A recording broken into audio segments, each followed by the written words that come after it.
नमस्कार, आप देख रहे हैं सत्ता विमर्श और मैं हूं किरण राय। सोशल मीडिया पर ट्रेंड कर रहा है नक्सली पुलिस। आप सोचेंगे क्यों और कैसे? वो ऐसे कि इनके साथ वो हैं जिनके हाथों में सत्ता की चाबी है और उनके हाथ में सिर्फ वो जज्बा है जो इन्हें अपने अधिकारों के लिए लड़ने की हिम्मत दे रहा है। ये उनको घुसने देना नहीं चाहते, राहों में कांटे बो रहे हैं, मंजिल दुश्वार कर रहे हैं और वो हैं कि हिम्मत नहीं हार रहे और अपने जोशो जुनून के बल पर हौसले की उड़ान भर रहे हैं। नक्सली पुलिस किसानों के रास्ते में गड्ढे बना रही है। क्या ये ठीक वैसा नहीं जैसे घने जंगलों में नक्सली करते आए हैं? कानून के रखवालों का फर्ज क्या होता है? अपने लोगों की रक्षा करना, जानो माल को बचाना। लेकिन जब वो जो सिर पर बैठी हुई सत्ता अपना राग अलापने को कहे तो ये क्या करे? क्या कभी सोचा था कि 1526 में इब्राहिम लोदी को जिस पानीपत में हराकर बाबर ने मुगल वंश की स्थापना की थी, वहां ही एक और इबारत लिखी जाएगी 2020 में। अपने ही देश की एक सीमा को लांघकर दूसरी सीमा में घुसने के लिए तत्पर किसानों को रोकने का भरपूर प्रयास होगा।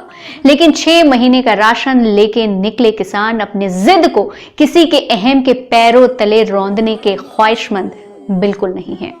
दिल्ली की ओर बढ़ रहे किसान पूरी तैयारी में थे। लोगों ने भी मदद की और आंदोलन का कारवां बढ़ता गया। पुलिस ने जगह जगह बैरिकेडिंग कर रखी थी।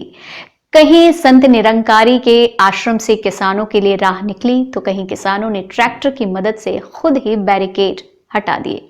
वो कहावत है ना, जहां के पैर ना फटे बिवाई वो का जाने पीर पर आई। लेकिन इनकी पैर उन्होंने समझी जिनके खेत थे। अपनों के लिए खेत से रास्ते निकले और आखिरकार दिल्ली न घुसने देने का दंभ भरने वालों ने किसानों को आने की इजाजत दे दी।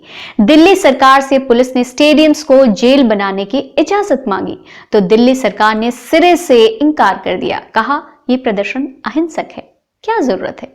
एक बार फिर समझते हैं कि किसानों को 3 कृषि कानूनों से डर क्या है, इनका डर, और सरकार क्यों आमादा है इसे लागू कराने पर। पहला, कृषक उपज व्यापार और वाणिज्य संवर्धन और सरलीकरण विधेयक 2020 को लेकर है। इसके तहत किसानों को डर है कि एमएसपी खत्म हो जाएगी और मंडियों का अस्तित्व भी नहीं रहेगा। वहीं सरकार का तर्क है कि एमएसपी भी जारी रहेगी और मंडियां भी खत्म नहीं होंगी। इसके साथ ही किसान अपना उत्पाद मंडी के अलावा कहीं और भी बेच पाएंगे, ये सरकार कहती है। दूसरा डर जो कृषकों का है वो ये है कि कृषक सशक्तिकरण और संरक्षण, कीमत आश्वासन और कृषि सेवा पर करार विधेयक 2020 को लेकर। ये कॉन्ट्रैक्ट फार्मिंग से जुड़ा मसला है। इससे किसानों को डर है कि कॉन्ट्रैक्ट सिस्टम उन्हें यानी कृषकों को कमजोर करेगा। कीमत तय करने का हक उनके पास नहीं होगा। विवाद की स्थिति में फैसला बड़ी कंपनियों के हक में होगा। इस पर सरकार कहती है ऐसा नहीं होगा। कॉन्ट्रैक्ट का फैसला किसान के हाथ में होगा, कीमत वही तय करेगा और विवाद की स्थिति में उसे कोर्ट नहीं जाना पड़ेगा।